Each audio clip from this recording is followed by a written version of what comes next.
நல்ல தகப்பனே, சர்வ வல்லமை உள்ள எங்கள் ஆண்டவரே, அருமையான மத்தியான வேளைக்காக உமக்கு ஸ்தோத்திரம். கிருபையுள்ள கரத்தில் எங்களை தாழ்த்துகிறோம். தேவனாகிய கர்த்தர் இம்மட்டுமாய் எங்களை நடத்தி கொண்டு வந்த தயவுக்காய் ஸ்தோத்திரம். ஆண்டவரே, எங்களுக்கு நீ தந்திருக்கிற எல்லா ஆசீர்வாதங்களுக்காய் ஸ்தோத்திரம். இப்பொழுதும் ஆண்டவரே, ஆவியானவரே, எங்களோடு கூட பேசுவீராக, இடைபடுவீராக, வார்த்தைகளை அனுப்புவீராக. திரும்பி போகும் பொழுது உடைய வசனத்தை பெற்றுக்கொண்டவர்களாய் திரும்பி போக கர்த்தர் கிருபை பாராட்டும். எங்கள் ஆண்டவர் இயேசு கிறிஸ்துவின் நாமத்தில் பிதாவே. அல்லேலூயா. ரோமர்கள் நிருபம் 8ஆம் அதிகாரம் 26வது வசனம். அந்தபடி ஆவியானவரும் நமது பலவீனங்களில் நமக்கு உதவி செய்கிறார். நாம் ஏற்றபடி வேண்டிக் கொள்கிறது வேண்டியதென்று அறியாமல் இருக்கிறபடியினாலே என்று இருக்கிறது. பொதுவாக நம்முடைய வேண்டுதல், ஆண்டவரை நோக்கி நாம் பண்ணுகிற ஜெபம் எதற்கானதாக இருக்கிறது? வேதம் தெளிவாக சொல்லுகிறது, கீழானவைகள் அல்ல மேலானவைகளையே நாடுங்கள் என்று சொல்லுகிறது. புதிய ஏற்பாட்டை பொறுத்த வரைக்கும் ஆண்டவர் ஒரு காலமும் பூமிக்குரிய ஆசீர்வாதத்தை குறித்து வேண்டுதல் செய்யவோ கேட்கவோ மன்றாடவோ சொல்லவில்லை. எந்த ஒரு இடத்திலும் இல்லை. அவர் சொல்லியிருக்கிறது எல்லாவற்றுக்கும் பின்னாடியும் பார்த்தீங்கன்னா ஒரு மேலான காரியம் இருக்கும், பரலோகத்துக்குரியதாகத்தான் இருக்கும். கேளுங்கள், அப்பொழுது உங்கள் சந்தோஷம் நிறைவாயிருக்கும்படி பரமபிதா உங்களுக்கு தருவார் அப்படின்னு சொல்ற இடத்துல கூட அவர் எதை பற்றி சொல்றாருன்னா பரிசுத்த ஆவியை குறித்து சொல்லுகிறார். கேளுங்கள், அப்பொழுது பரிசுத்த ஆவியை பரமபிதா தருவார் என்று. கலாத்தியருக்கு எழுதும் போது ஆபிரகாமின் ஆசீர்வாதங்கள் இயேசு கிறிஸ்துவின் வழியாக புறஜாதியாருக்கு வரும்படியாகவும் பரிசுத்த ஆவியை குறித்த வாக்குத்தத்தம் நிறைவேறும்படியாகவும் இப்படி ஆயிற்று அப்படின்னு இருக்கு.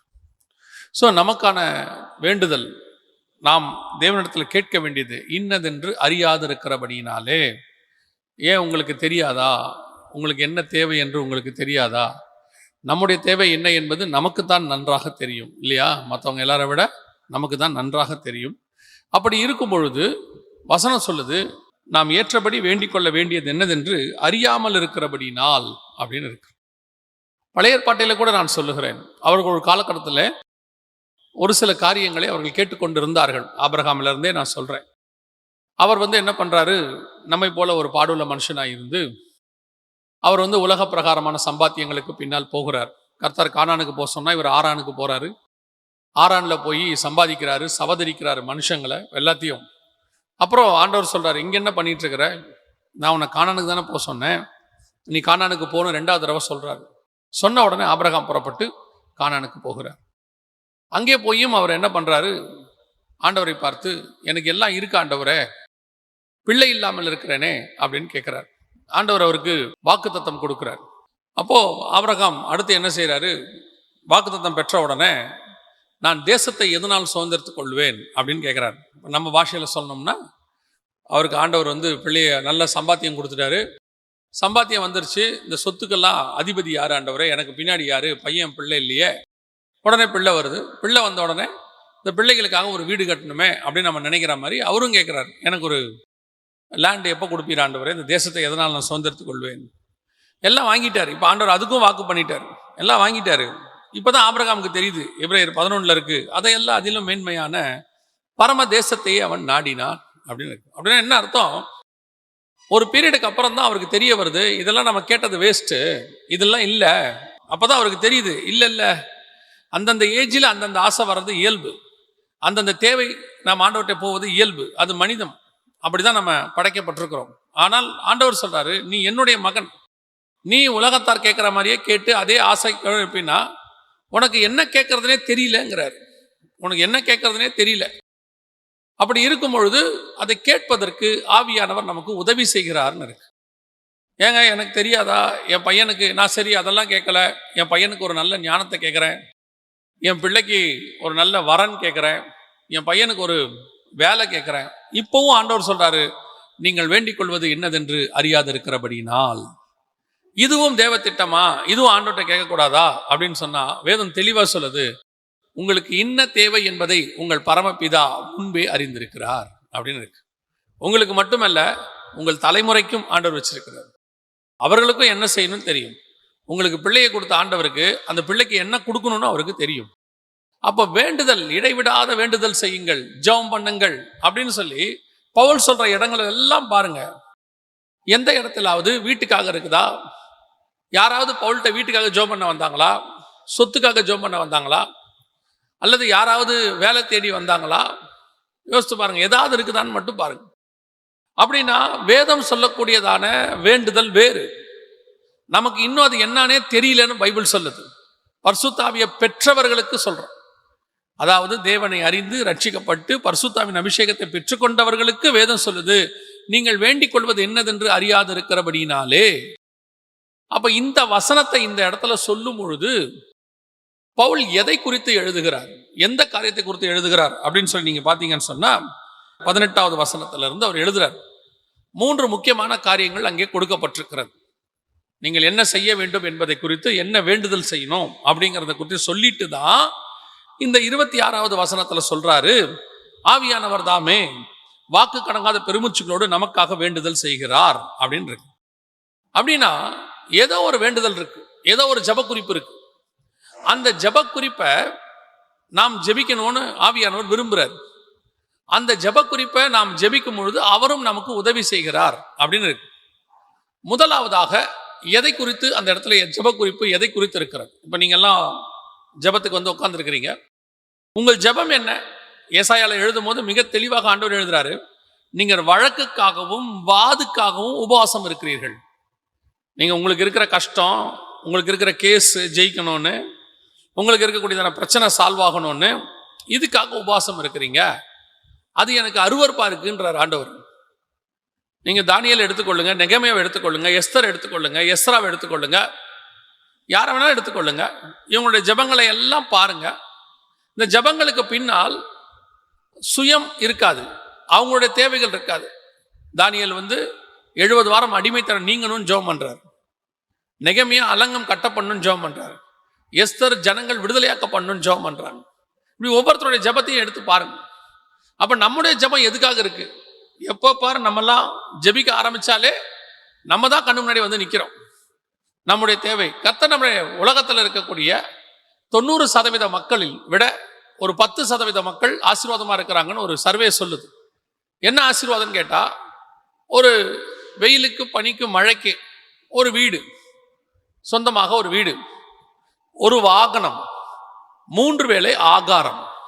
இது 3மே ஒரு மனுஷனுக்கு இருக்குன்னா அவன் உலகத்தில் இருக்கிற எல்லா வளங்களும் பெற்ற 10% மக்கள் அவன் இருக்கிறான்னு சொல்றாங்க. இப்போ இங்க இருக்கிறவங்கள எத்தனை பேர் அந்த 10%ல இருக்கிறீங்கன்னு பாருங்க. உங்களுக்கு கண்டிப்பாக ஒரு வீடு இருக்கிறது. சரி, வாடகை வீடாவது இருக்கிறது, வாடகை கொடுக்குற அளவுக்காவது பலன் இருக்கிறது. 3 வேளை ஆகாரம் அல்ல, அஃபிஷியலாக 3 வேளை, இடையிடையே வரும்போது போகும்போது மெல்றதெல்லாம் வேற இருக்கு. ஸோ அது ஆகாரத்துக்கு குறைவே இல்லை. மிச்ச மீதியெல்லாம் ஃப்ரிட்ஜில் இருக்கு. எப்படியும் 1 வாரத்துக்கு தேவையானது ஃப்ரிட்ஜில் இருக்கு, 1 மாசத்துக்கு தேவையானது பரணையில் இருக்கு, ஷெல்ஃபில். ஸோ இப்போ நீங்கள் ஆகாரத்துக்கும் உங்களுக்கு பிரச்சனை இல்லை. 3 வேளை நல்லா தான் நம்ம சாப்பிட்றோம்.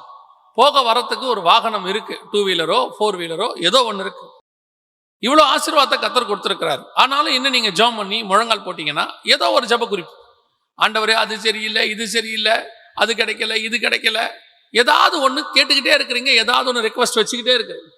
ஆண்டவர் சொல்றாரு, எப்பதான் நான் விரும்புறபடி நீ ஜெபம் பண்ணுவேன்னு கேட்கிறாரு. நமக்காக இருக்கிற விஷயத்துக்காக உபவாசம் பண்ணி அழுது கதறி ஆண்டவர் சொல்றாரு, எதுக்கு இவ்வளோ கஷ்டப்படுற? நீ கேட்காமையே இவ்வளோ கொடுத்துருக்கிறேனே, நீ கேட்காம இவ்வளோ வருஷம் நடத்தி கொண்டு வந்திருக்கிறேனே, தாயின் கருவில் உருவாக்கும் போது உன்னை அழிக்காதபடிக்கு உன்னை கொண்டு வந்தேனே, கொண்டு வந்து இத்தனை வருஷம் உன்னை நடத்துறேன். நீ கேட்டா நான் செஞ்சேன். நீ கேட்டுதான் உனக்கு ஆக்சிஜன் கொடுத்தேனா? நீ கேட்டுதான் உனக்கு தாய் தகப்பனை கொடுத்தேனா? நீ கேட்டுதான் இத்தனை வருஷம் உன்னை நான் பாதுகாத்தேனா? நீ என்னை அறியாதிருந்த போதே நான் உன்னை நடத்தினேனுங்கிறார். இவ்வளோ பர்ஃபெக்டா நடத்துற ஒரு கடவுள்கிட்ட திருப்பி திருப்பி நம்ம எல்லாருமே செய்யற ஒரு காரியம், போய் ஆண்டவர்கிட்ட நமக்காக. அப்ப ஆண்டவர் சொல்றாரு, உனக்கு ஜெபம் பண்ண தெரியலப்பா, நீங்கள் வேண்டிக் கொள்வது என்னதென்று அறியாது இருக்கிறபடினால். அப்ப எதுக்காக தான் ஜெபம் பண்ணணும் அப்படின்னு கேட்டீங்கன்னா, முதலாவதாக ஒரு காரியத்தை அந்த இடத்துல சொல்றார். ஒரு விஷயம் தான் இருக்கு, அந்த ஒரு விஷயத்துல 3 பகுதியாக அவர் சொல்லுகிறார். முதலாவதாக வாசிங்க, ரோமர்கள் நிருபம் 8ஆம் அதிகாரம் 19-20. மேலும் தேவனுடைய புத்திரர் வெளிப்படுவதற்கு சிருஷ்டியானது மிகுந்த ஆவலோட காத்து கொண்டிருக்கிறது. அதென்றால் சிருஷ்டியானது அழிவுக்குரிய அடிமைத்தனத்திலிருந்து விடுதலையாக்கப்பட்டு தேவனுடைய பிள்ளைக்குரிய மகிமையான சுயாதீனத்தை பெற்றுக்கொள்ளும் என்கிற நம்பிக்கையோட அந்த சிருஷ்டியானது சுய இஷ்டத்தினால் அல்ல, கீழ்ப்படுத்தினவராலே மாயைக்கு கீழ்பட்டு இருக்கிறது. இப்ப இந்த வசனம் என்ன சொல்லுது அப்படின்னு கேட்டீங்கன்னா, அந்த 19வது வசனம், தேவனுடைய புத்திரர் வெளிப்படுவதற்கு சிருஷ்டியானது மிகுந்த ஆவலோட காத்திருக்கிறது. தேவனுடைய புத்திரர்னா என்ன? பைபிள்ல 2-3 தேவ புத்திரரை குறித்து இருக்கு. ஒன்று தூதர்களை குறித்து இருக்கிறது. ஏன்னா யோபுவின் புஸ்தகத்துல பிசாசு தேவபுத்திரர் மத்தியில வந்து நின்றான் அப்படின்னு இருக்கு. அதே நேரத்தில் ஆதியாகமத்துல நாம் வாசிக்கிறோம், தேவபுத்திரர் மனுஷகுமாரத்திகளோடு கூட பெண் கொண்டார்கள். அது யாரை குறிக்கிறது அப்படின்னு கேட்டீங்கன்னு சொன்னா, தேவனை தொழுது கொள்ளுகிறவர்கள், அதாவது சேத்து வம்சத்தார். அவங்க தேவனை தொழுது கொண்டபடினாலே அவங்க தேவபுத்திரர். உதாரணமா நாம தேவனை தேடுகிற விசுவாசிக்கிறனால நம்ம பேர் விசுவாசின்னு பேரு. பரிசுத்தாவியை பெற்றுக்கொண்டா ஆவிக்குரியவர்கள்னு பேரு. நம்ம மாம்சத்துல இருந்தாலும் நமக்கு பேர் என்னது? ஆவிக்குரியவங்கன்னு பேரு. அதே மாதிரிதான் தேவபுத்திரர்னா என்ன அர்த்தம் அப்படின்னு கேட்டீங்கன்னா, தேவனை தொழுது கொள்ளுகிறவர்கள் அப்படின்னு அர்த்தம் தேவபுத்திரர். ஆனா இந்த இடத்துல தேவபுத்திரர் வெளிப்படுவதற்கு சிருஷ்டியானது காத்திருக்கிறது அப்படின்னா என்ன அர்த்தம் அப்படின்னு கேட்டீங்கன்னா, அதுக்கு அர்த்த வசனம் சொல்லுது, தேவனுடைய பிள்ளைக்குரிய மகிமையான சுயாதீனத்தை பெற்றுக்கொள்ளும் என்கிற நம்பிக்கையோடு. அதாவது உங்களுக்கு எனக்கும் கர்த்தர் ஒண்ணு வச்சிருக்கிறார். என்ன வச்சிருக்கிறாரு? தேவனுடைய பிள்ளை என்கிறதான ஒரு மகிமையான சரீரம் வச்சிருக்கிறாராம். மகிமையின் சரீரம். அந்த தேவ புத்திரர்னா என்ன அர்த்தம்?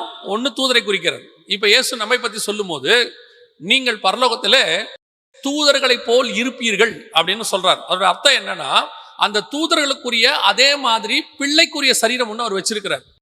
அந்த பிள்ளைக்குரிய சரீரமானது மகிமையிலே இருக்கு. நமக்கு ஆண்டவர் அதை உருவாக்கிக்கிட்டு இருக்கிறார்.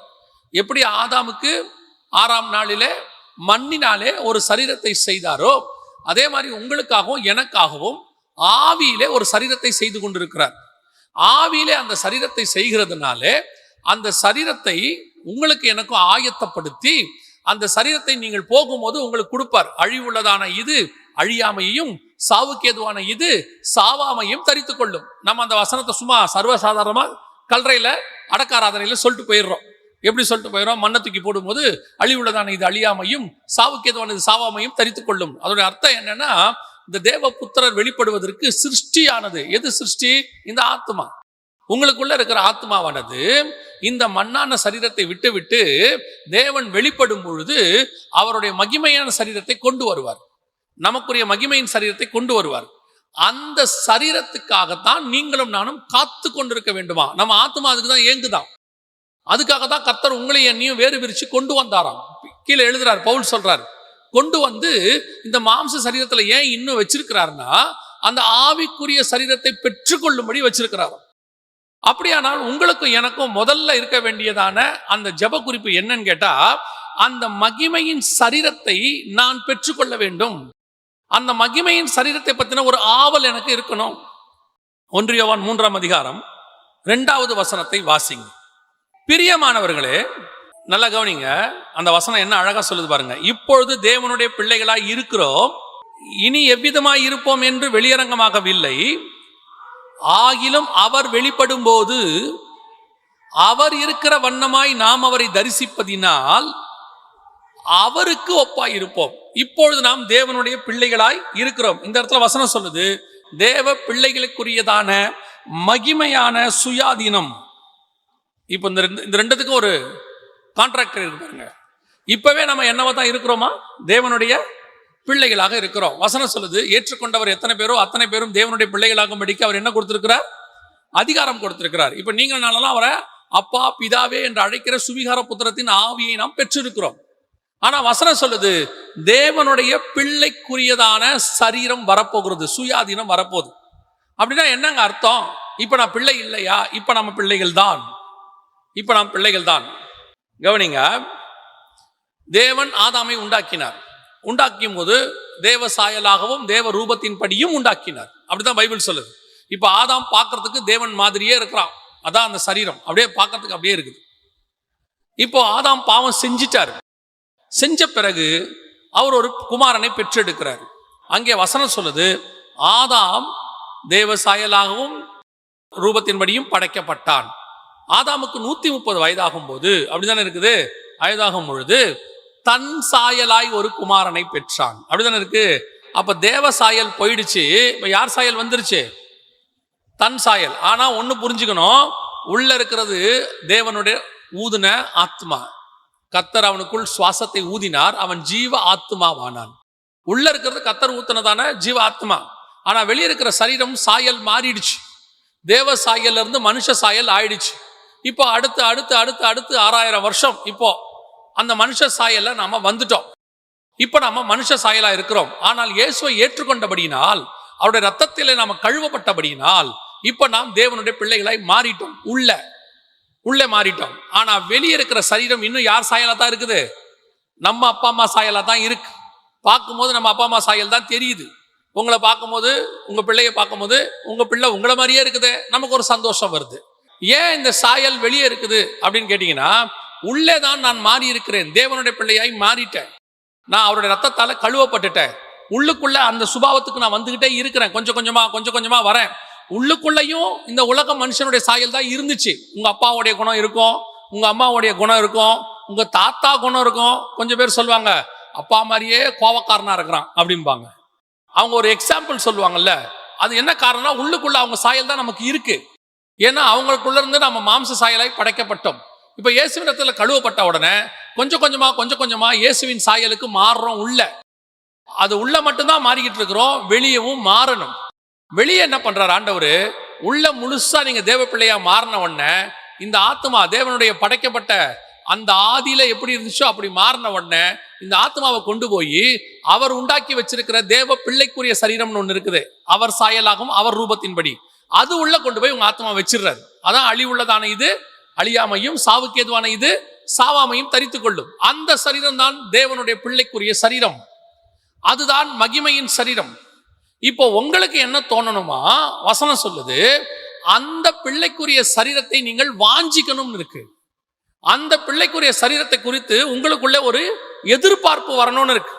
அதுதான் உங்களுடையதான ஒரு வாஞ்சையாக இருக்கணும் அப்படின்னு இருக்கு. இப்ப பாருங்க, நம்ம ஏற்கனவே சொன்னதான், ஆபிரகாம் கானானுக்குள்ள வந்துட்டார். கானானுக்குள்ள வந்து சேர்ந்தாச்சு. ஆண்டவர் சொன்னபடி கீழ்ப்படிஞ்சு கானானுக்குள்ள வந்தாச்சு 75 வயசுல. ஆபிரகாம் ஈசாக்கு யாக்கோபு என்பவர்களோடு கூட கூடாரங்களில் குடியிருந்தான். ஏனெனில் தேவன் தாமே கட்டி உண்டாக்கின அஸ்திபாரம் உள்ள நகரங்களுக்கு அவன் காத்திருந்தான் அப்படின்னு இருக்கு. அப்ப அவனுடைய வாஞ்சை எதுவா இருக்குது அப்படின்னு கேட்டீங்கன்னா, நான் கானானுக்கு வந்துட்டேன், ஆனால் கானான் அல்ல, இன்னொரு தேசம் இருக்கு, அதுதான் என் வாஞ்சை. இது கீழ்ப்படிதல். கர்த்தர் சொன்னாரு, வந்தேன், இதுக்கு ஒரு திட்டம் இருக்கு, இங்க ஈசாக்கு வரணும், இயேசு வரணும், எல்லாம் இருக்கு. ஆனா என் வாஞ்சை என்ன தெரியுமா? இன்னும் ஒன்று வருகிறது, அதன் மேல் வாஞ்சியா இருக்கிறது. இப்ப நீங்க இயேசு கிட்ட வந்துட்டீங்க, இங்க அவருடைய ரத்தத்தால கழுவப்பட்டுட்டீங்க, கர்த்தர் உங்களை ஆசீர்வதிக்கிறாரு, நீங்க ஊழியத்துக்கு ஒப்பு கொடுக்குறீங்க, நிறைய காரியங்கள் செய்றீங்க. ஆனா உங்க வாஞ்சை எதுவா இருக்கணும் தெரியுமா?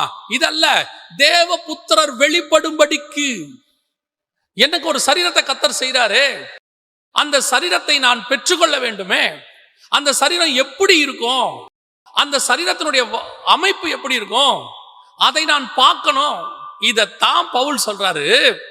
பரதேசிக்கு போயிட்டு அவருக்கு நியமிக்கப்பட்டதை அவர் பார்த்துட்டார். வந்துட்டு சொல்றாரு, எனக்கொன்று நியமிக்கப்பட்டிருக்கிறது, அதை நான் வாஞ்சையாய் தொடர்கிறேன். எனக்கு ஒன்று வச்சுட்டார் ஆண்டவர், அதுதான் எனக்கு அந்த அட்டென்ஷன், அது மேல இருக்கு எனக்கு, அதை நான் பெற்றுக்கொள்ள வேண்டும். அது முதல்ல அந்த ஆசை உங்களுக்கு வரணும். உங்களுடைய ஆசை முழுக்க முழுக்க இந்த அழிகிற சரீரத்தை காப்பாற்றுவதிலேயே இருக்குது. சரி, 70 பலத்தின் மிகுதினால் 80, அதுக்கு மேல இதை காப்பாற்ற முடியாதுன்னு உங்களுக்கு நல்லா தெரியுது. இந்த சரீரத்தின் மேல இவ்வளவு வாஞ்சை இருக்குது. இதை நீங்க ஆரோக்கியமா வச்சுக்கிறதுல நான் குறையா சொல்லலை. இதை நீங்க நல்லா ஆக்டிவா வச்சுக்கோங்க, நல்லா சாப்பிடுங்க, அதை பத்தி நான் சொல்லலை. இது தேவனுடைய ஆலயம், இதை நீங்க செய்ய வேண்டியதான் இருக்கு.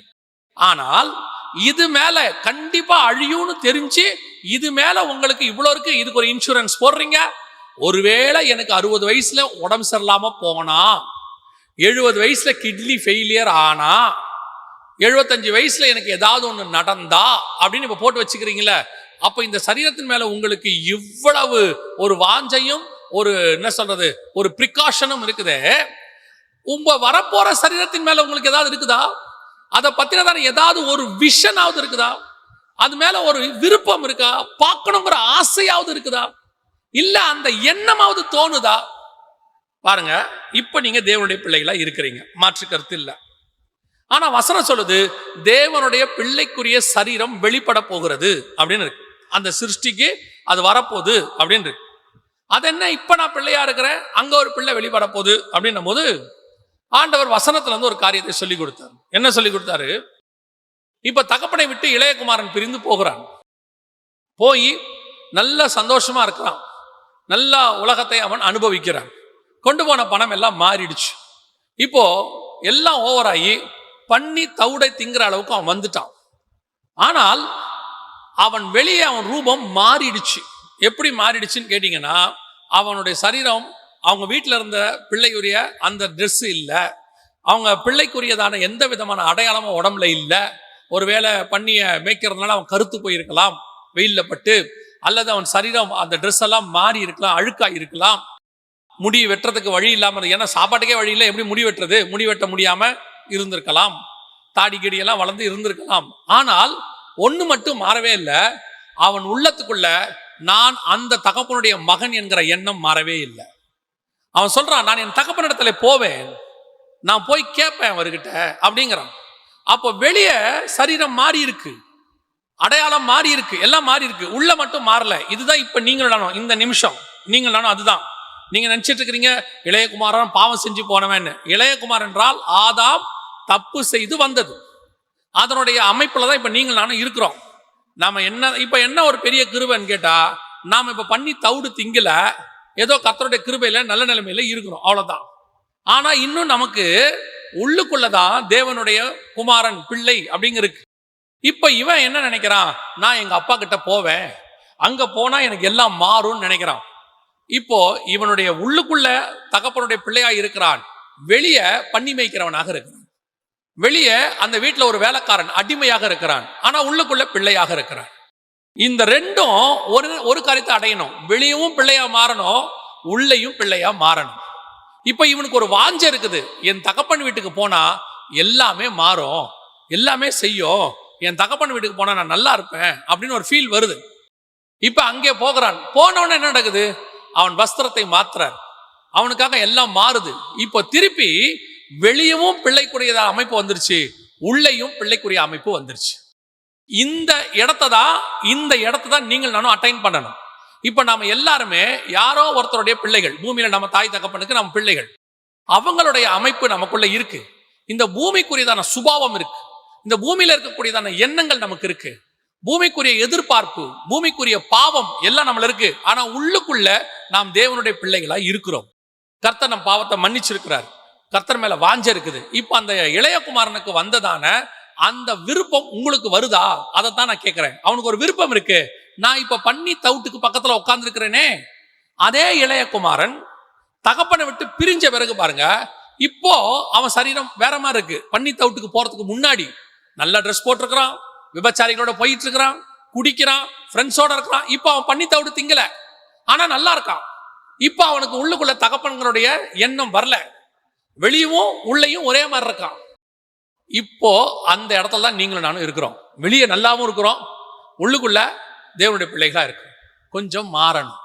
உங்களுக்கு வாஞ்சை என்ன வரணும் அப்படின்னா, இந்த பூமிக்குரியது அல்ல, கீழானவைகள் அல்ல, மேலானவைகளை குறித்ததான ஒரு விருப்பம் வரணும்.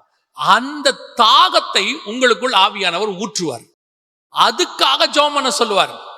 நல்ல ஒரு விஷயத்தை புரிஞ்சுக்கொள்ளுங்க, இந்த பூமியில இருக்கக்கூடிய எந்த ஒரு விஷயமும் தேவனுக்கு fraction of the second தான் உங்களுக்கு கொடுப்பதற்கு. அவர் நினைச்சா ஒரு நாள் ராத்திரியில எதை வேணாலும் மாத்துவார். சர்வ வல்லமை உள்ள தேவன் உங்களுக்கும் எனக்கும் தகப்பனாக இருக்கிறார். அவர் நினைச்சாருன்னா 24 மணி நேரத்துல எல்லாவற்றையும் மாற்றி கொடுக்க வல்லமை உள்ளவராக இருக்கிறார். ஆனா நீங்களும் நானும் அதைத்தான் வாஞ்சிக்கிறோம், இன்னும் நாம அதைத்தான் கேட்கிறோம். இப்ப கூட நம்ம என்ன கேட்கிறோம், இளையகுமார் மாதிரி எங்க அப்பா வீட்டுக்கு போய் நான் அடிமையாவது இருப்பேன், எங்க அப்பா வீட்டுக்கு போனா எனக்கு 3 வேளை சாப்பாடு கிடைக்கும். நம்ம திங்கிங்கே தப்பா இருக்கு, நம்முடைய எதிர்பார்ப்பு ஆண்டவர்கிட்ட கேட்கறது தப்பா இருக்குது. அவன் சொல்றான், நான் தகப்பன் வீட்டுக்கு போவேன், அங்க போனா அவர் வீட்டு வேலைக்காரன்ல ஒருத்தனா கூட இருக்க நான் லாய்க்கு இல்ல, நான் அடிமையா இருக்கிறேன், எனக்கு நல்ல சாப்பாடு கிடைக்கும். அவர் சொல்றாரு, நீ அதெல்லாம் விடுப்பா, நீ யாரு, என் மகன், வா வீட்டுக்குள்ள வா, ட்ரெஸ்ஸை மாத்து, கண்ணுக்குட்டியை அடி, மோதிரத்தை போடு, இன்னைக்கு எல்லாமே 100% தேவன் மாத்துவார். அப்போ உங்க வாஞ்சியம் என் வாஞ்சியம் என்னவா இருக்கணும்னா, எனக்கு தேவனுடைய பிள்ளை என்கிறதான ஒரு சரீரத்தை கர்த்தர் வைத்திருக்கிறார். அது மகிமையின் சரீரம், அழிவில்லாதது. அது எந்த விதமான சேதமும் ஆகாது. அது நித்தியமானது. அது எப்படி இருக்கும்? இப்ப நீங்க இருக்கிறது எல்லாமே மாடிஃபைடு இமேஜ், யாரோ ஒருத்தருடைய சரீரத்திலிருந்து உருவாக்கப்பட்டது. உங்களுக்கும் எனக்கும் கர்த்தர் ஒரு இமேஜை உருவாக்கி வச்சிருக்கிறார். அந்த இமேஜை பார்க்கிற ஆசை இருக்குதா உங்களுக்கு? அதுதான் நீங்க கேட்கிறாரு. அந்த இளையகுமாரன் திருப்பி வந்தா மாதிரி உங்களுக்கு திருப்பி வரணும் அப்படிங்கிறதான ஆசை இருக்குதா? இன்னைக்கு நமக்கு அப்படி ஒரு விஷயமே தெரியாது. அதுதான் இங்க பெரிய டிராபேக். அப்படி ஒரு விஷயமே தெரியாது. தெரியாவிட்டால் நீங்கள் எப்படி இரண்டாவது விஷயத்தை செய்வீர்கள்? இரண்டாவது விஷயம் என்ன? வாசிங்க, ரோமருக்கு நிருபம் 8ஆம் அதிகாரம் 24, 25 வாசிங்க. அந்த நம்பிக்கையினாலே நாம் ரட்சிக்கப்பட்டிருக்கிறோம். காணப்படுகிறதை நம்புகிறது நம்பிக்கை அல்ல, ஒருவன் தான் காண்கிறதை நம்ப வேண்டுவது என்ன? நாம் காணாததை நம்பினால் அது வருகிறதற்கு பொறுமையோட காத்திருப்போம். நீங்க ஏன் ரட்சிக்கப்பட்டீங்க, ஏன் இயேசுவை ஏத்துக்கிட்டீங்கன்னா ஒரு நம்பிக்கை இருக்குதாமா. என்ன நம்பிக்கை? எனக்கு ஒரு சரீரம் இருக்கு, அது வரப்போகுது, அதுக்கு நான் காத்திருக்கிறேன் அப்படிங்கிறதான நம்பிக்கை தான் அது. இப்போ உங்களுக்கு ஒரு சரீரம் இருக்கிறதுனே தெரியலன்னா எப்படி அதுக்காக நீங்க விசுவாசத்தோடு காத்திருப்பீங்க? இப்போ ஒரு சரீரம் இருக்குதுங்கிறத உங்களுக்கு ஃபர்ஸ்ட் பாயிண்டா சொல்லியாச்சு.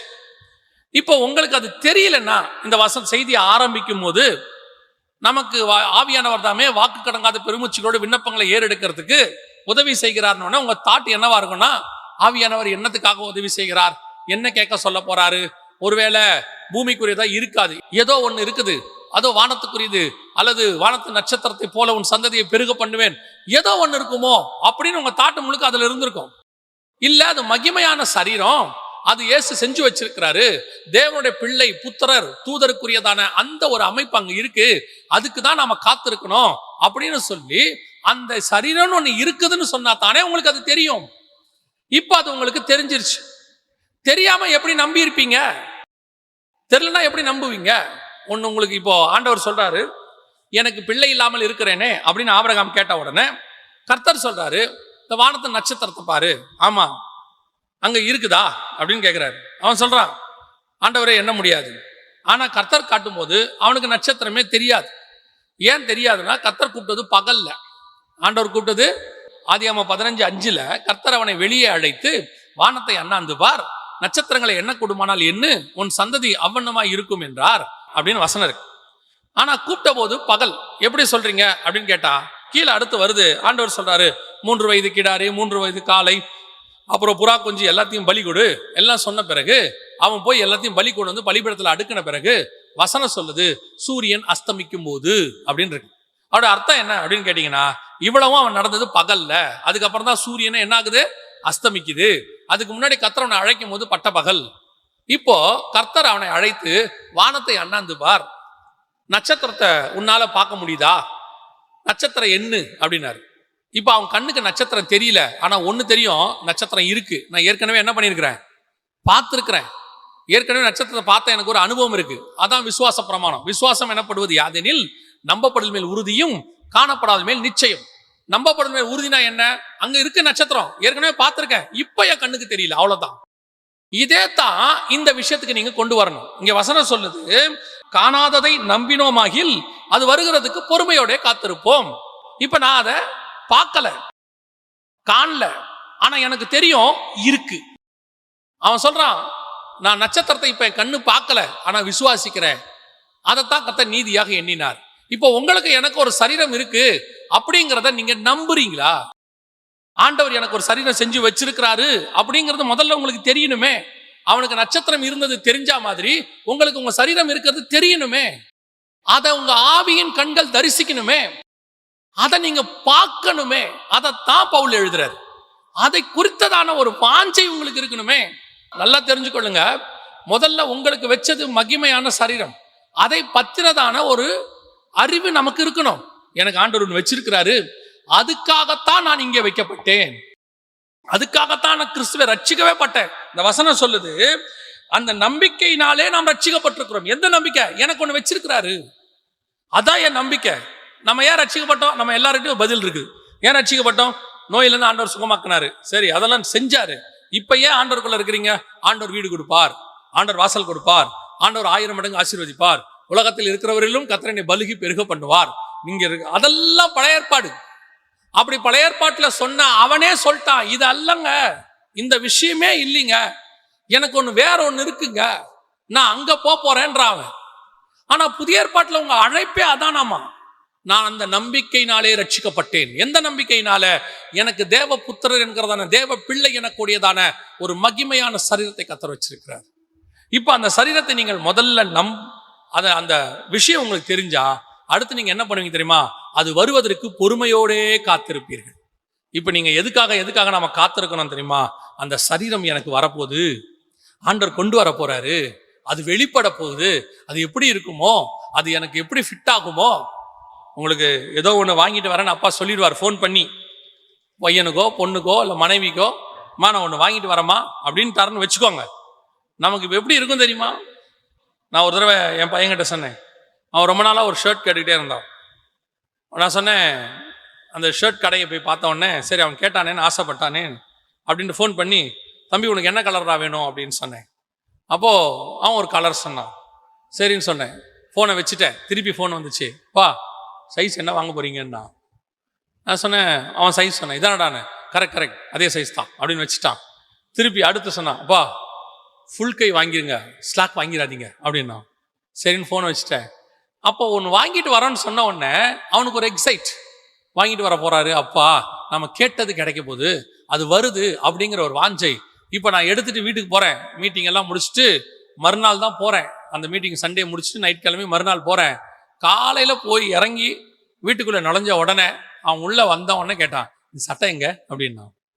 அவன் ரொம்ப வருஷமா கேட்டுட்டு இருந்த ஒரு சட்டை, அவன் அந்த சட்டை எங்க. இதுதான் பொறுமையோட காத்திருத்தல். சிலர் சொல்லுவாங்க தெரியுமா, நீங்க காலையில வரேன்ட்டீங்க, நைட்டெல்லாம் தூக்கமே வரல அப்படிம்பாங்க, நைட்லாம் தூங்கவே முடியல அப்படிம்பாங்க. ஏன்? அவர் காலைல தானே வர போறாரு, நைட் தூங்கினா என்ன இல்ல, இந்த காலில் வரக்கூடிய ஒரு எண்ணம் என்னை இரவு தூங்க விட மாட்டேன் என்கிறது. ஏன்? ஒண்ணு நமக்கு பிரியமானது ஒன்று வரப்போகிறது என்றால் அதற்காக நாம் பொறுமையோட காத்திருப்போம். எப்போ வரும் எப்போ வரும் எப்போ வரும் ஆண்டவரே அப்படின்னு சொல்லி. அந்த வாஞ்சையோடு தான் நீங்கள் இப்பொழுது இருக்கணும். இப்ப நீங்க இருக்கிற வாஞ்சை எதோட இருக்குது? உங்களை அழகா பிசாசு டைவர்ட் பண்ணிட்டான், இந்த வாஞ்சைக்கு நேரம் உங்களை திருப்பி விட்டான். இப்ப பாருங்க, நான் சொன்ன இந்த வசனத்தை, இப்ப நான் சொன்னது உங்களுக்கு கொஞ்சம் மிகைப்படுத்துற மாதிரி இருக்கும், ஆனா நீங்க வாசிச்சு பாருங்க அந்த வசனத்தை. எபிரேயர் நிருபம் 11ஆம் அதிகாரம் 13வது வசனத்தை வாசிங்க. இவர்கள் எல்லாரும் வாக்குத்தத்தம் பண்ணப்பட்டவைகளை அடையாமல் தூரத்திலே அவைகளை கண்டு நம்பி அணைத்துக் கொண்டு பூமியின் மேல் தங்களை அந்நியரும் பரதேசிகளும் என்று அறிக்கையிட்டு விசுவாசத்தோட மரித்தார்கள்.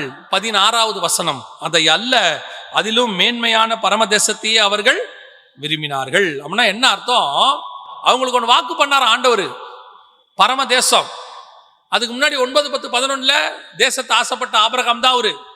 இப்ப அவருக்கு தெரிஞ்சிருச்சு எனக்கு ஒன்று இருக்கு, மேன்மையான பரமதேசம். இப்ப அவர் சொல்றாரு, அவைகளை வாக்குத்தத்தம் பண்ணப்பட்டவைகளை அடையாமல். அந்த வசனம் சொல்லுது வாக்குத்தத்தம் பண்ணப்பட்டவைகளை அடையாமல். அப்படின்னா என்ன அர்த்தம்? அவருக்கு அது கிடைக்கலையாமா, வாக்குத்தத்தம் பண்ணப்பட்டது கிடைக்கலையாமா, அடையாமல். அடுத்து தூரத்தில் அவைகளை கண்டு நம்பி அணைத்துக் கொண்டு. இதைத்தான் 8ஆம் அதிகாரத்துல பவுல் சொல்றாரு, நாம் காணாததை நம்பினோமாகில் அது வருகிறதுக்கு பொறுமையோட காத்திருப்போம். காண்கிறதை நம்புவது நம்பிக்கை அல்ல. எப்படி தூரத்துல அந்த தேசத்தை ஆபிரகாம் கண்டு அதுக்காக நம்பிக்கையோட காத்திருந்தாரோ, அதே மாதிரி நீங்களும் நானும் நமக்கு வைக்கப்பட்ட மகிமையான சரீரம், நான் போய் அதில் வாழப்போகிறேன், நித்தியமா இருக்க போகிறேன், அது பிதாவுக்கும் குமாரனுக்குமான சரீரம், என்னை பிள்ளைன்னு மாத்திர சரீரம். நான் தேவ தூதரிலும் சற்று பெரியவனா இருப்பாங்க, பூமியில தான் நான் தேவ தூதரிலும் சற்று சிறியவன், அங்க போனா நான் தேவனுடைய பிள்ளை. அந்த சரீரம் வருவதற்கு நான் பொறுமையோட காத்திருக்கிறேன். யோசிச்சு பாருங்க. அப்படின்னா அந்த மேல எவ்வளவு வாஞ்சை இருக்கணும், அதை எப்படி விரும்பணும். ஒவ்வொரு நாளும் ஒரு எக்ஸைட்மெண்ட். நைட்டு தூக்கம் வராதில்ல, காலையில போறோம் எக்ஸ்கர்ஷனுக்குன்னா, அந்த மாதிரி ஒவ்வொரு நாள் இரவும் ஒவ்வொரு தியானமும் இதைத்தான் வசனம் சொல்லுது. அவர்கள் நம்பி அணைத்துக் கொண்டு தேவனோடு கூட சஞ்சரித்துக் கொண்டிருந்தார்.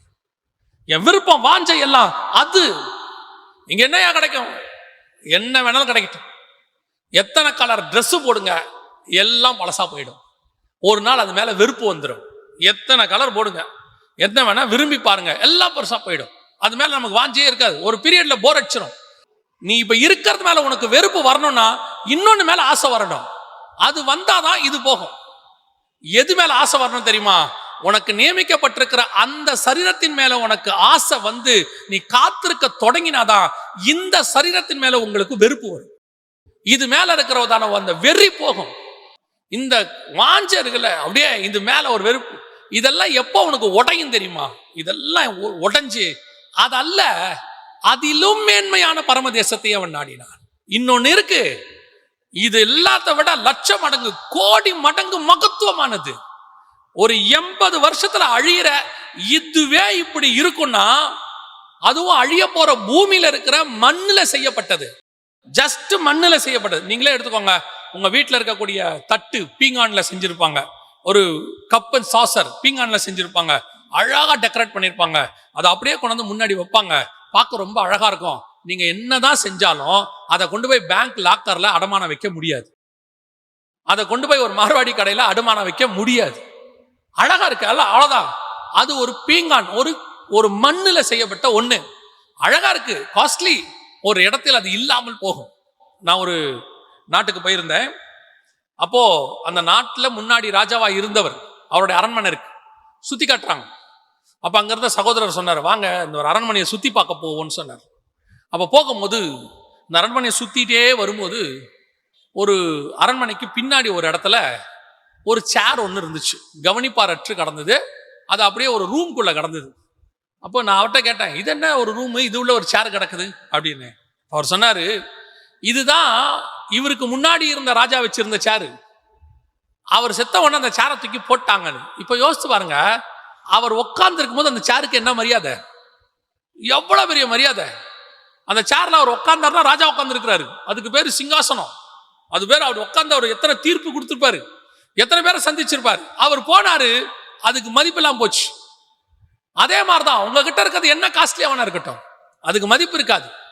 ஒரு நாள் அப்படியே யோசிச்சு பாருங்க, இந்த பீங்கான் தட்டுக்கு பதிலா உங்க வீட்டுக்குள்ள ஒரு லாக்கர்ல ஒரு 1/2 சவரன்ல மோதிரம் இருக்கு, 1/2 சவரன் மோதிரம், அதுக்கு இருக்கிற மரியாதையே வேற தானே. அதுக்குரிய மரியாதை. இது பீங்கான் அழகு, டெக்கரேட்டிவ், என்ன வேணா இருக்கட்டும். இது 1/2 சவரன் பியூர் கோல்டு, அதுல ஒரு பேட்டினம் வச்சிருக்காங்க, முத்து வச்சிருக்காங்க, அவ்வளவுதான். அதுக்குரிய மரியாதையே தனி. அதே மாதிரி தான் நீங்க இந்த பூமியில இருக்கிற எவ்வளவு மேன்மையா உங்க சரீரத்தை வச்சிருந்தாலும், எவ்வளவு டெக்கரேட்டிவா வச்சிருந்தாலும், என்ன பண்ணாலும் ஒரு நாள் இது மரியாதை இல்லாமல் போகும். உள்ளுக்குள்ள இருக்கிற ஆத்மாக்கு தான் மரியாதை. அதுக்கே நீங்கள் இவ்வளவு பிரயாசப்படுவீர்கள் என்று சொன்னால், அழியாத நாட்டிலே, நித்திய ஜீவன் உள்ள நாட்டிலே, நித்தியமாய் இருக்கிற ஒரு சரீரம் மண்ணிலே செய்யப்பட்டது அல்ல, அது கர்த்தருடைய வார்த்தையினாலே ஆவியினாலே செய்யப்பட்ட ஒரு மகிமையின் சரீரம். அந்த சரீரத்துக்கு நீங்க எப்படி காத்திருக்கணும், எப்படி அதுக்கு நீங்க தயார் பண்ணணும். ஒரு குழந்தை பிறக்க போதுன்னா ஆபரேஷன் தியேட்டர் வாசல்ல நிக்கிறீங்க, உள்ள கூட்டிட்டு போயிட்டாங்க லேபர் வார்டுல. அந்த குழந்தை பிறக்க வரத்துக்குள்ள வெளியே எவ்வளவு டென்ஷனா இருக்கிறோம், அதுவும் முதல் குழந்தையா இருந்தா எவ்வளவு டென்ஷன். அப்படியே நின்றுகிட்டே இருப்போம். அந்த குழந்தை அழுகுற சத்தம் ஏதோ ஒன்று கேட்டோன்னு பரபரப்பு. அந்த குழந்தைய வெளியே கொண்டு வரத்துக்குள்ள என்ன குழந்தை, ஆனா பெண்ணா, எவ்வளவு பரபரப்பு. ஒரு குழந்தை பிறந்து வெளியே வரத்துக்குள்ள இவ்வளவு பரபரப்பு இருக்குதே. உங்களுக்காகவும் எனக்காகவும் 2000 வருஷமா ஒரு சரீரத்தை கர்த்தர் செஞ்சுக்கிட்டு இருக்கிறாரு, அது வெளிப்பட போகுது. அப்படின்னா அதுக்கு நம்ம எப்படி காத்திருக்கணுங்கிறார் பவுல். பொறுமையோடு கூடு நம்பி, எனக்கு ஒண்ணு வருதுவா அந்த சரீரம், அதுக்கு நான் வாஞ்ச, அதை பெற்றுக்கொள்ளணும். அப்படித்தான் ஆபிரகாம் செஞ்சாராம். எபிரேயர் 11ல தூரத்திலே அவைகளை கண்டு நம்பி அணைத்து கொண்டு. என்னங்க நம்பி அணைத்து கொண்டு? அந்த இடத்துல சொல்லுது, அவருக்கு நியமிக்கப்பட்ட அந்த தேசம் பரம கானான், அதாவது புதிய எருசலேம், அதை அவர் பார்க்கவே இல்லை, அவர் தரிசிக்கவே இல்லை. அவர் தான் 175 வருஷம் கானான்ல இருந்து செத்து போயிட்டாரு. ஆனா இந்த வசனம் என்ன சொல்லுது பாருங்க, தூரத்தில் அவைகளை கண்டு நம்பி அணைத்து கொண்டு. அப்படின்னா என்ன அர்த்தம்? ஆவியில பார்த்திருக்கிறாரு. அந்த புதிய எருசலேமே ஆவியில பார்த்திருக்கிறாரு. பார்த்துட்டு இதான் வரப்போகுது, இதுதான் நான் பெற்றுக்கொள்ள போகிறேன், இதுலதான் நான் வாசம் பண்ண போகிறேன், கர்த்தர் எனக்காக வச்சது. இப்ப அவர் சொல்றாரு, இத பார்த்துட்ட இனிமேட்டு நான் எப்படி இருப்பேன் தெரியுமா? பூமியின் மேல் தங்களை அந்நியரும் பரதேசிகளும் என்று அறிக்கையிட்டு. அதோட அர்த்தம் என்ன? என் ஒரிஜினல் வந்துடுச்சு, இதெல்லாமே டெம்பரவரி. அந்நியர், நான் ஃபாரினர், நான் பரதேசி, நான் டிராவலர் அப்படிங்கிறார். I am a foreigner and a traveler. ஏன்? என் ஒரிஜினல் தேசம் தெரிஞ்சிருச்சு. அதே எண்ணம் உங்க சரீரத்து மேல வரணும். எப்போ வரும் தெரியுமா? நீங்க அதை பார்த்தீங்கன்னா, ஆபிரகாம் புதிய எருசலேமை ஆவியில தரிசித்தது போல பவுல் சொல்றாரு, நாம அதை தரிசிக்கணும், அதை பார்க்கணும், ஆவியில உணரணும். உணரும் பொழுது அது மேல ஒரு வாஞ்சை வரும். அப்ப இது எப்படி தோணும் தெரியுமா? இது மேல ஒரு வெறுப்பு வரும். இது அந்நியரும் பரதேசியுமா மாறும். இது ஒரு டெம்பரவரி, இது நான் இங்க டிராவல் பண்றதுக்கு கொடுத்துருக்காங்க. ஒரு நாட்டுக்கு நீங்க போனீங்கன்னா, அந்த ஊர்ல ஒரு 10 நாள் இருக்கிறீங்கன்னா ஒரு டெம்பரவரி விசா கொடுப்பாங்க. கொடுத்தது மட்டும் இல்லை, அந்த 10 நாளுக்கு நீங்க ஒரு கார் எடுத்து சுத்தலாம். அந்த காரை உங்களுக்கு உங்க பாஸ்போர்ட் காப்பியை கொடுத்தீங்கன்னா அந்த கார் கொடுப்பாங்க டிராவல் பண்றதுக்கு. நீங்க அங்க டிராவல் பண்ணலாம். திருப்பி வரும்போது அந்த காரை விட்டுட்டு காசை கட்டிட்டு அந்த பாஸ்போர்ட் காப்பியை நீங்க ரீகைன் பண்ணிக்கலாம், இல்லைன்னா அதை நீங்க இது பண்ணிக்கலாம். யோசிச்சு பாருங்க, அந்த கார் டெம்பரவரி, ஆனா நீங்க சுத்தலாம். அந்த தேசத்துல இருக்கிற வரைக்கும் நீங்க சுத்தலாம். அந்த காருக்கு தேவையான டீசல் அங்க போட்டுக்கலாம். ஏதாவது ரிப்பேர் ஆச்சுன்னா ரிப்பேர் பண்ணிக்கலாம், இல்லையா அதை விட பெட்டர் கார் கூட எடுத்துக்கலாம். ஆனா அது டெம்பரவரி, அதல்ல உங்கள் கார். அதே மாதிரி தான் இந்த பூமியில் நீங்களும் நானும் டெம்பரவரி. அதுவும் இப்ப இருக்கிற இந்த கால ஜனங்கள் ரொம்ப டெம்பரவரி. ஏன் தெரியுமா? நம்ம மகிமையின் சரீரம் வெளிப்படுகிறது. முந்தியெல்லாம் மரிச்சாதானே அது போய் அடையணும். இப்ப அப்படி இல்லை, உயிரோடு இருக்க போறோம், தேவன் கொண்டு வர போகிறார், அவரே எடுத்துட்டு வர போறார். அப்ப நான் எவ்வளவு வாஞ்சையாய் அதை பொறுமையோட காத்திருக்கணும், எவ்வளவு வாஞ்சையாய் எதிர்பார்க்கணுங்கிறார். இது 2வது ஆவியானவர் செய்யறது. கடைசியாக ஒரு காரியத்தை சொல்லிவிட்டு நான் முடிக்கிறேன். இது ஆவியானவர் இந்த ஜபத்தை தான் உங்களுக்குள்ள ஏறெடுக்கணுமா? வாசிங்க, ரோமருக்கு எழுதின நிருபம் 8ஆம் அதிகாரம் 16வது வசனத்தை வாசிங்க. நாம் தேவனுடைய பிள்ளைகளாய் இருக்கிறோம் என்று ஆவியானவர் தாமே நம் ஆவியோடு சாட்சி கொடுக்கிறார். எதுக்காக ஆவியோட சாட்சி கொடுக்கிறாரு? நான் தான் ஞானஸ்நானம் எடுக்கும்போது எனக்கே தெரியுதே நான் தேவனுடைய பிள்ளை ஆயிட்டேன்னு. இயேசுவை ஏற்றுக்கொள்ளும் போதே தெரிஞ்சிருச்சேன் நான் தேவனுடைய பிள்ளை ஆயிட்டேன்னு. நான் வெளியே அறிக்கை செஞ்சிடறேன், நான் இன்னிலிருந்து இயேசுவோடைய பிள்ளைங்க. ரட்சிக்கப்படும் போது சிலர் அறிக்கை சொல்லுவாங்க, இது முதல் கொண்டு இயேசுவை சொந்த ரட்சகராக ஏற்றுக்கொள்கிறேன், அவருடைய பிள்ளையாகிறேன் அப்படின்லாம் சொல்லுவாங்க. உண்மை, மாற்று கருத்து இல்லை. அப்பயே தான் பிள்ளை ஆயிட்டோமே. ஆனா இங்க வசனம் சொல்லுது, நாம் தேவனுடைய பிள்ளைகளாய் இருக்கிறோம் என்று ஆவியானவர் தாமே நம்முடைய ஆவியினுடைய சாட்சி கொடுக்கிறார். கொடுத்துட்டு அடுத்து என்ன செய்யறார்? அதான் ரொம்ப முக்கியம். 27 வாசிங்க. 27. ஆவியானவர் தேவனுடைய சித்தத்தின்படியே பரிசுத்தவான்களுக்காக வேண்டுதல் செய்கிறபடியால் இருதயங்களை ஆராய்ந்து பார்க்கிறவர் ஆவியின் சிந்தை இன்னதென்று அறிவார். அப்ப என்ன சொல்ல வராது? புரியுதா? பரிசுத்தவான்களுக்காக வேண்டுதல் செய்கிறார். என்ன ஆவியானவர் வேண்டுதல் செய்யறாரா? இவன் தேவனுடைய பிள்ளை ஆயிட்டான் ஆண்டவரே. இப்ப இருதயத்திலேயே ஆத்மாவில தேவனுடைய பிள்ளை ஆயிட்டான்.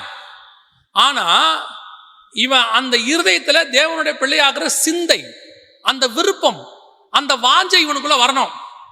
இவனுக்குள்ள என்ன இருக்கு? இந்த உலகத்தில் இருக்கிற வாஞ்சை, விருப்பம் எல்லாம் இருக்கு. இந்த சரீரத்துக்குரியதுக்காக அவன் போராடுறான். இப்ப நீங்க கூட இந்த சரீரத்துல பாவம் செய்யக்கூடாதுன்னு போராடுவீங்க இல்லையா? இந்த சரீரத்துல பாவம் செய்யக்கூடாதுன்னு போராடுவீங்க. என்ன போராடுவீங்க? ஆண்டவரே நான் பாவம் செய்யக்கூடாது. ஒரு சில பாவங்கள் பலகீனம் நாம் செய்கிறோம். நாம என்ன நினைக்கிறோம்? இனிமேட் நான் இதை செய்யக்கூடாது ஆண்டவரே, இனிமேட் நான் உண்மை விழுந்து விழுந்து எழுந்திருக்கிறோம். நான் எப்பவுமே சொல்லுவேன், விழுகிறது உண்மையிலேயே பாவம் அல்ல, எழுந்திருக்காமல் இருக்கிறது தான் பாவம். உனக்கு அந்த வாஞ்சை வந்துடணும், எழும்பிக்கிறேன்னு. ஏன்னா விழுந்து விழுந்து எழுந்திருக்கிறது தான் இந்த மாம்சத்துல இருக்கக்கூடிய பலகீனம். விழாமல் இருக்கிறது நல்லது. அதான் பைபிள் சொல்றது, நிற்கிறவன் என்று சொல்லுகிறவன் விழாதிருப்பானான். அதனால நம்ம ஸ்ட்ராங்கா இருக்கிறோம், விழுந்துடக்கூடாது, ஓகே ரைட் ஃபைன், ஆனா விழாம பாத்துக்கோங்கன்றார். ஆனா இந்த இடத்துல அதை சொல்லல. இவனுக்கு அந்த வாஞ்சை வரணும். ஆண்டவரே ஆவியில சாட்சி கொடுக்கிறார், நீ தேவனுடைய பிள்ளைப்பா, நீ தேவனுடைய பிள்ளைப்பா. அதுக்காக நான் என்ன பண்ணணும்? பரிசுத்தவான்கள். அடுத்த வசனம் சொல்லுது 27, தேவனுடைய சித்தத்தின்படி பரிசுத்தவான்களுக்காக வேண்டுதல் செய்கிறபடியால் இருதயங்களை ஆராய்ந்து பார்க்கிறவர். இப்ப அவர் சொல்றாரு, ஆவியின் சிந்தை என்ன? உன் சிந்தை என்னவா இருக்குது? நீ தேவனுடைய பிள்ளைக்குரிய சிந்தை இருக்குதா? அந்த சரீரத்துக்குரிய சிந்தை உனக்குள்ள இருக்கா? நீ அந்த மாதிரி மாறுறியா? உன்னுடைய வாஞ்சை அது மாதிரியே இருக்குதா? இப்ப பாருங்க, ராணுவத்துல ஆள் எடுப்பாங்க. ராணுவத்துல ஆள் எடுக்கும் போது நேரா போய் ராணுவத்துல சேர முடியாது. இவன் என்ன பண்ணுவான் தெரியுமா? ராணுவத்துல ஆள் எடுக்க போறாங்கன்னு தெரிஞ்சிருச்சு, நான் ராணுவத்துக்கு போறேன்னு தெரிஞ்சுட்டா இப்ப ஓடுவான் இவன். அதுக்கு ஒரு 6 மாசத்துக்கு முன்னாடி அதுக்கு என்ன பண்ணுவான்? பிராக்டிஸ் பண்ணுவான், ஓடுவான், நல்லா சுத்துவான், அப்புறம் நல்லா எக்ஸசைஸ் பண்ணுவான், பாடி ஏத்துவான், அப்புறம் ஓடணும். அதுக்கேத்த மாதிரி அந்த ராணுவத்துல அந்த ராணுவ வீரனுக்கு என்ன கிரைட்டீரியாவோ அந்த கிரைட்டீரியாவுக்கு இவனை மாத்துவான். அதுக்கான பிராக்டிஸ் பண்ணுவான். ஒரு நாள் செலக்ஷன்ல போய் நிப்பான். செலக்ஷனுக்கு போயிட்டு இவனை மாத்த மாட்டான்.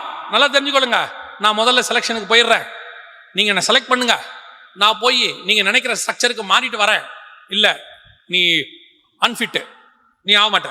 அப்ப என்ன செய்யணும், நீ செலக்ட், நீ ஃபிட் ஆயிட்டு வா, இங்க வா, அதுக்கப்புறமா உன்னை நான் எடுத்துக்கிறேன்.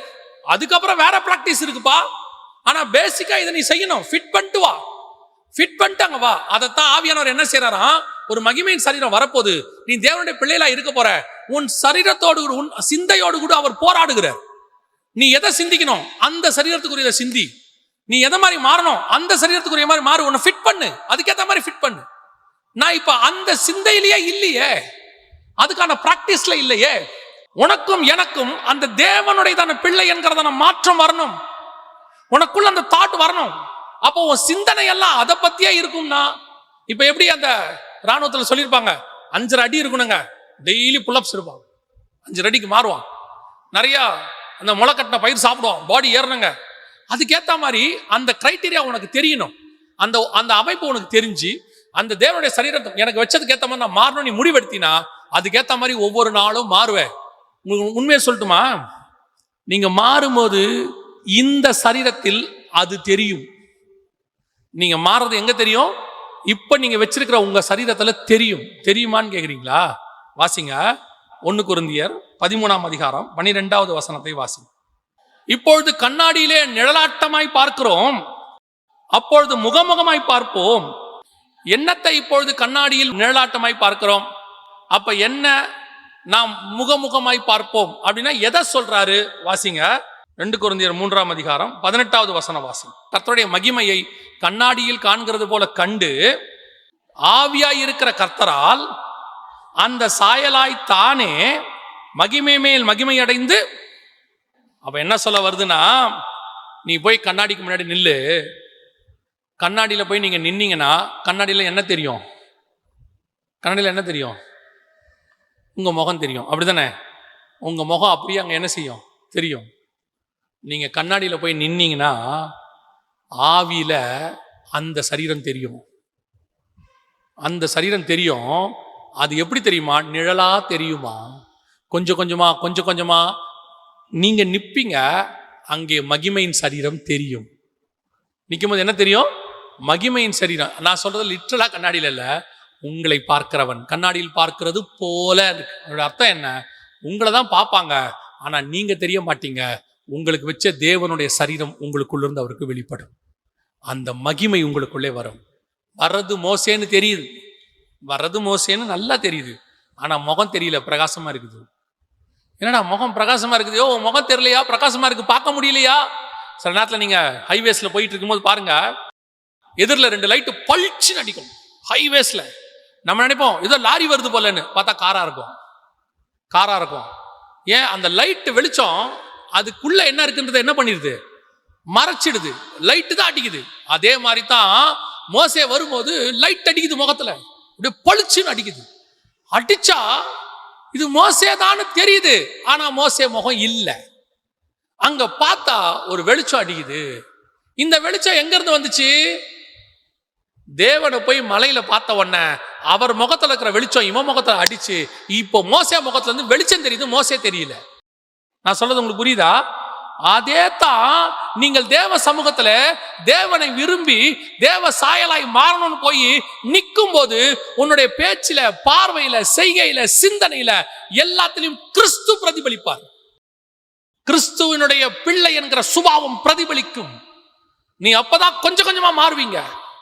இப்ப நீங்க பாவத்தை விடணும்னு நினைக்கிறீங்களே, பாவத்தை விட முடியாது. ஒண்ணு விட்டா இன்னொன்னு வரும், ஒண்ணு விட்டா இன்னொன்னு வரும், வந்துட்டே இருக்கும். அதுக்கு பதிலா நீங்க கிறிஸ்துவின் சாயலா மாறணும்னு ட்ரை பண்ணி இதுக்கு பின்னாடி ஓடுங்க. இதை நீங்க யோசிக்கவே மாட்டீங்க. இப்போ நான் என்ன செய்யணுமா? அந்த கண்ணாடியில பார்த்து பார்த்து பார்த்து என்ன சரி பண்ணணுமா? நான் கிறிஸ்துவின் சாயலா மாறுறேனா? பேச்சு மாறுதா? திடீர்னு ஒரு கோபம் வந்துடும். ஆவியானவர் சொல்வாரு, இல்லப்பா உன் வார்த்தை பாரு, கோபம் வருது பாரு, இது இப்படி வரக்கூடாதுப்பா, இப்படி வரக்கூடாது அப்படிம்பாரு. இப்ப இன்னும் மாற ட்ரை பண்ணோம். அடுத்து திடீர்னு பேசிட்டே இருப்போம். திடீர்னு ஒரு சிந்தனையில டக்குன்னு ஏதோ ஒரு மாம்ச இச்சையோ ஏதோ ஒண்ணு வந்துரும். ஆண்டவர் சொல்வார், இல்லப்பா இன்னும் மாறு, இன்னும் மாறு, கொஞ்சம் கொஞ்சமா மாற. இப்ப திடீர்னு விழுந்துட்ட, எழுந்துரு, இன்னும் மாறு, இன்னும் மாறு. ஒரு நாள் வரும், என் சரீரம் எப்படி இருக்கிறதோ, அமைக்கப்பட்டிருக்கிறதோ பரலோகத்தில், அதுக்கு ஏத்த மாதிரியே நான் இங்க மாறி இருப்பேன் உள்ள. இப்ப ஆண்டவர் சொல்வாரு, இதை ரிமூவ் பண்ண, மேல இருக்கிறத அழிவுள்ளதான இது ரிமூவ் பண்ணு, அழியாமையை தருதுகொள். இப்ப நீ அந்த சரீரத்துக்கு ஏத்த மாதிரி ஃபிட் ஆயிட்ட, அந்த சரீரத்துக்கு ஏத்த மாதிரி ஒண்ணு மாத்தியாச்சு. அந்த சரீரத்துக்கு ஏத்த மாதிரி நீங்க மாறணும். அதுக்குத்தான் இப்ப ஆவியானவர் என்ன செய்யறார்? வாசிங்க பாப்போம், முடிக்கலாம், வாசிங்க. ரோமர் 8:26. அந்தப்படியே ஆவியானவரும் நமது பலவீனங்களில் நமக்கு உதவி செய்கிறார். என்ன உதவி செய்யறாரு? இன்னும் மாறணும், இன்னும் அந்த சரீரத்துக்கு ஏற்ற மாதிரி மாறு. உன்னை நான் எப்படி மாத்திக்கிட்டு இருக்கிறேன் தெரியுமா? உன்னை வந்துட்டு பாஸ்டரா மாத்துறேன், உன்னை எவாஞ்சலிஸ்டா மாத்துறேன், உன்னை சுவிசேஷகரமா இல்ல இல்ல இல்ல. உன்னை நான் மகிமையின் சரீரம் ஒண்ணு வச்சிருக்கு, அது என்னன்னு எனக்கு தெரியும், அதை உருவாக்கி வச்ச இயேசுவுக்கு தெரியும். இப்ப நீயும் தெரிஞ்சுக்கோ. இப்போ நீங்க சாதாரண ஆளா இருந்தீங்க, திடீர்னு உங்களுக்கு கல்யாணம் ஃபிக்ஸ் பண்ணிட்டாங்க, மாப்பிள்ளை ஆயிட்டீங்க. இப்போ வருவான் ஒருத்தன் அங்கேருந்து ஏப்பா இதெல்லாம் ஓகே தான், இது இந்த இடத்துக்கு ஓகே தான், ஆனால் மாப்பிள்ளைனா இப்படி இருக்கக்கூடாதுப்பா, அதுக்கு ஒரு ட்ரெஸ்ஸிங் கோடு இருக்கு, அதுக்கு ஒரு ட்ரெஸ் இருக்கு, அலங்காரம் இருக்கு. எஸ்தர் சாதாரண பெண்ணு தான், கொண்டாந்து போய் ராஜகுமாரத்துக்குடைய அலங்காரம் பண்றான். இப்ப சொல்லணும், ராஜகுமாரத்துக்குடைய அலங்காரம் எனக்கு எதுக்குங்க? ஒரு நாள் ராஜா பக்கத்துல உட்கார்னா இந்த அலங்காரத்தை செஞ்சுதான் ஆகணும். அதுக்கேத்த மாதிரி மாறு. இனிமேட்டு எஸ்தரை மற, இனிமேட்டு நீ யாரு, உன்னுடைய அக்ஸான்றத மற, உங்களுடைய பூர்வீகத்தை மற, உன் தாய் தகப்பனை பத்தி பேசாத. எஸ்தரை பத்தி சொல்றேன், தன் தாய் தகப்பனை குறித்து அறிவிக்காது இருந்தால் விடு, எல்லாத்தையும் விடு. இப்ப நீ யார் தெரியுமா? அகாஸ்வேரு ராஜாவுக்கு மனைவியாக வேண்டியவள். நீ அதுக்கேத்த மாதிரி உன்னை மாத்து, ஃபிட் பண்ணு. இதே தான் இன்னைக்கு தேவனுடைய பிள்ளைகளாய் மாறிட்டோம். கர்த்தர் உங்களுக்கு எனக்கும் மகிமையின் சரீரம் வச்சிருக்கிறாரு, அது தேவனுடைய பிள்ளைக்குரிய சரீரம். ஆனா உள்ள இன்னும் என்ன மாறல, அந்த பிள்ளைக்குரியதா மாறல. இதத்தான் ஆவியானவர் என்ன செய்யறாரா? மாத்துறாராம். மாறு, இது இந்த சுபாவம் அதுக்குரியது இல்ல. பரலோகத்துல தேவனுக்கு பக்கத்துல உனக்கு ஒரு இடம் ரெடியா இருக்கு. பரலோகத்துல உனக்கு இந்த மாதிரி சரீரம் இருக்கு. நீ மகிமையா இருக்க போற, தேவனுடைய புத்திரனா இருக்க போற, இரவு பகலும் தேவனை தரிசிக்க போற. உனக்கு வேறொரு வேலை பரலோகம் வச்சிருக்கு, இதெல்லாம் இருக்கு.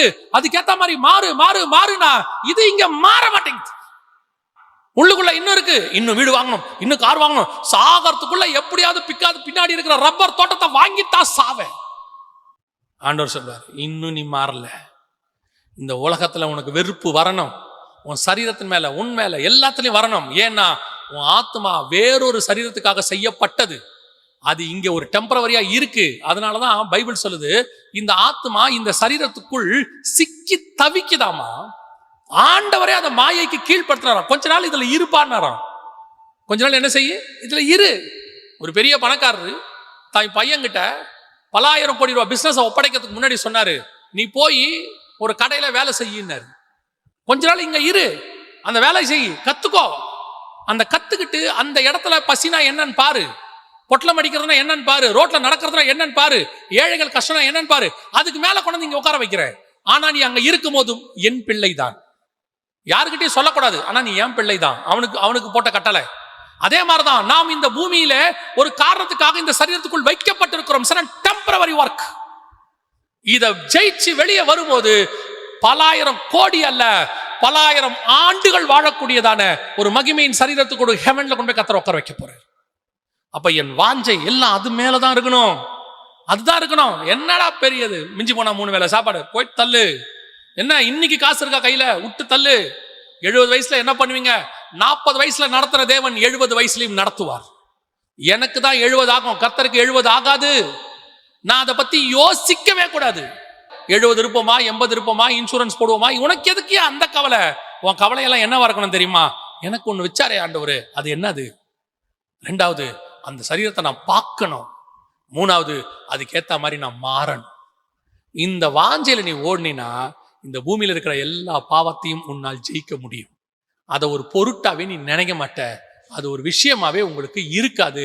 நீங்க கொஞ்சம் கொஞ்சமாக அந்த மகிமையின் சரீரத்தை கண்ணாடியில பார்க்கிறது போல பார்ப்பீர்கள். ஆவியானவர் கரெக்ட் பண்ணிட்டே வருவார். இதோ இந்த கொஞ்சம் இங்க சரி பண்ணு, இதோ இதை கொஞ்சம் சரி பண்ணு. அந்த மாதிரி ஆண்டவர் சொல்வார், இல்ல உன் சிந்தனையை கொஞ்சம் மாத்து, இல்ல பரவாயில்ல, எழுந்துரு, விழுந்துட்டியா எழுந்துரு, அடுத்து போலாம் வா.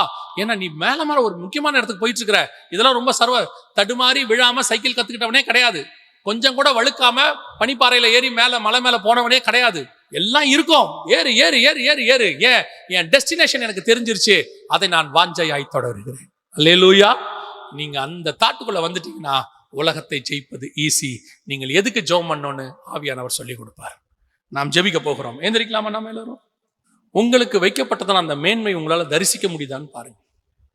இல்லைன்னா ஆண்டவர்கிட்ட கேளுங்க, ஆண்டவரே எனக்கு அதை கொடுங்கப்பா, அதை என் கண்கள் காணட்டும். ஆண்டவரே, நமக்கு நியமித்தவைகளை நம் கண்கள் காணவும் இல்லை, நம் காதுகள் கேட்கவும் இல்லை. ஆனா ஆவியானவர் தாமே அதை நமக்கு வெளிப்படுத்துகிறார். ஆண்டவர்கிட்ட கேளுங்களேன், எனக்கு காட்டுங்கப்பா, ஆவியிலே அதை தரிசிக்க. நீ இப்ப அந்த தேசத்துக்குள்ள போக மாட்ட மோசே, ஆனா ஒண்ணு செய்யலாம். நீ இங்கிருந்து பிஸ்காவின் கொடுமுடிக்கு ஏறு, அங்கிருந்து அதை நீ பார்க்க முடியும். தூரத்துல அதை நீ பார்க்கலாம். இதைத்தான் ஆபிரகாமுக்கு கர்த்தர் சொல்றார், தூரத்திலே அவைகளை கண்டு நம்பி அணைத்து கொண்டு. இதைத்தான் பவுல் சொல்றாரு, எனக்கு ஒன்று நியமிக்கப்பட்டாச்சு. அதைத்தான் இயேசு சொல்றாரு, உனக்குள்ளது ஒன்று இருக்கிறது, அது வரைக்கும் நீ உனக்குள்ளதை பற்றி கொண்டிரு. நம்ம வாஞ்ச ஆசையெல்லாம் அதுவா தான் இருக்கணும், விருப்பம் எல்லாம் அதுவா தான் இருக்கணும், நம்முடைய தாகம் எல்லாம் அதுவா தான் இருக்கணும், அதை நோக்கி தான் ஓடணும். அதுதான் என் முடிவு ஆண்டவரே, உலகத்தில் உள்ளவைகள் அல்ல. நான் சொல்றேன், உலகத்தில் உள்ளது மேல பற்ற நீங்க விடுங்க, அந்த தேவையெல்லாம் உங்களுக்கு சாதாரணமாகவே சந்திக்கப்படும்.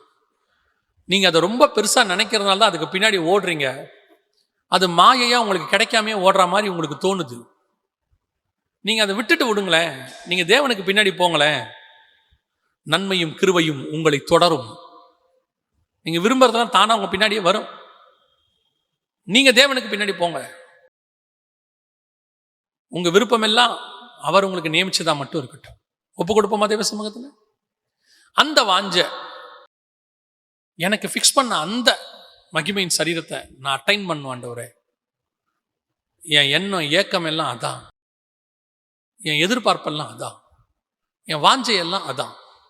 அப்படி நீங்க ஒரு வாஞ்சையோட தேவ சமூகத்தில் ஒப்பு கொடுத்து கரங்களை உயர்த்தி, ஆண்டவரே நான் அதை வாஞ்சையா தொடர போறேன். இனிமேட்டு இந்த மகிமையின் சரீரத்துக்கு ஏற்ற மாதிரி என்ன இங்க நான் மாற்ற போறேன். ஆவியானவர் எனக்கு அதுக்கு உதவி செய்ய போறாரு. அந்த மாடலை காட்டி அது மாதிரியே என்னை மாத்துவாரு.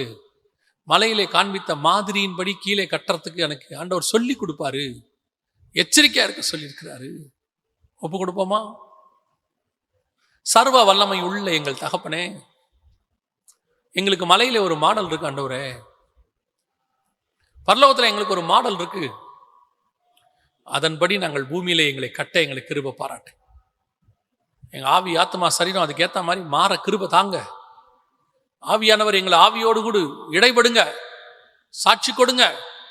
இன்னும் எதெல்லாம் சரிப்படுத்தணுமோ எங்களுக்கு சரிப்படுத்துறதுக்கு கிருபை தாங்க.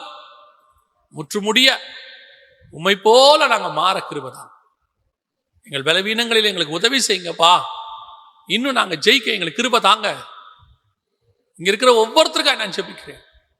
அப்படி முயற்சி பண்றவங்களுக்கு உதவி செய்யுங்க ஆவியானவர். கிருபையுள்ள கரத்தில் எங்களை தாழ்த்துகிறோம் எங்கள் ஆண்டவர் இயேசு கிறிஸ்துவின் நாமத்தில் பிதாவே.